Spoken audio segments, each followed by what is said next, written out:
24 April 2022 मी आणि मनोज आम्ही दोघेही लग्नबंधनात अडकलो। त्यानंतर काही दिवस सासूरवाडीत म्हणजे अमरावतीत घालवल्यानंतर आम्ही दोघांनीही 14 मे 2022ला मुंबईमध्ये पदार्पण केलं आणि खऱ्या अर्थाने आमच्या संसाराला सुरुवात झाली।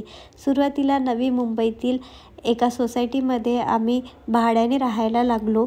4-5 महिने त्या सोसायटीत घालवल्यानंतर ती सोसायटी आम्हाला आवडायला लागली आणि त्या सोसायटीमध्ये आम्ही एक 1 BHK फ्लॅट विकत घेण्याचे ठरवले। सप्टेंबर 2022 पासून फ्लॅटची शोधाशोध सुरू झाली। त्यानंतर एक फ्लॅट आम्हाला आवडला आणि लगेच खाजगी कागदपत्र व्यवहार झाल्यानंतर 30 डिसेंबर 2022ला आम्हाला या फ्लॅटची चावी हातात मिळाली।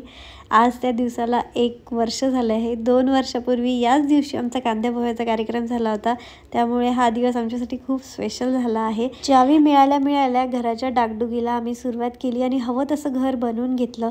त्यानंतर 22 जानेवारीला आम्ही घराच्या सत्यनारायणाची पूजा केली आणि सोबतच माझा पहिला तिळवा होता, तर त्याचा सुद्धा कार्यक्रम केला। आता याचे सगळे व्हिडिओ तुम्हाला बघायला तर मिळणारच आहे, पण सगळ्यात महत्त्वाचा व्हिडिओ म्हणजे मी कमीत कमी खर्चात फक्त घरी बसल्या बसल्या ऑनलाईन शॉपिंगने माझं घर कसं सजवलं आहे हे तुम्हाला बघायला मिळणार आहे उद्याच्या व्हिडिओमध्ये। त्यामुळे उद्याचा व्हिडिओ बघायला विसरू नका। चला मग भेटूया उद्याच्या व्हिडिओमध्ये, तोपर्यंत बाय बाय।